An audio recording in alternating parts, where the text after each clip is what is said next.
Hello，Titania 你好啊。Hello，你哋好啊！你哋係 Project Melo 嘅同學。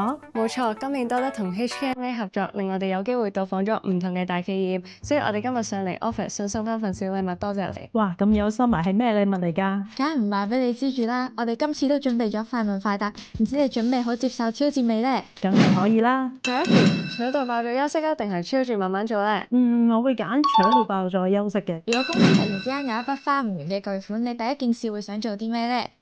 我諗我會做一個好大膽嘅舉措咧，就係將 HKMA 所有嘅課程免費開放，等所有人都可以一同進步、一同增值。其實我仲有少少時間咧先要開會，不如我哋一齊坐低再傾下。好啊。你喺呢邊啊？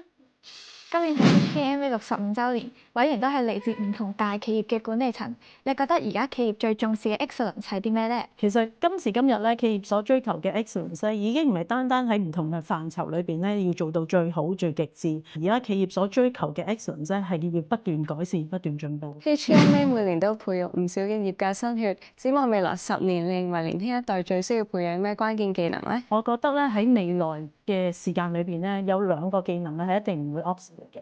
第一個咧就係人與人之間嘅溝通技巧，真係講緊面對面嘅人與人之間嘅溝通，我覺得呢個係非常重要嘅。而第二咧就係持續進修、不斷學習嘅一個技能。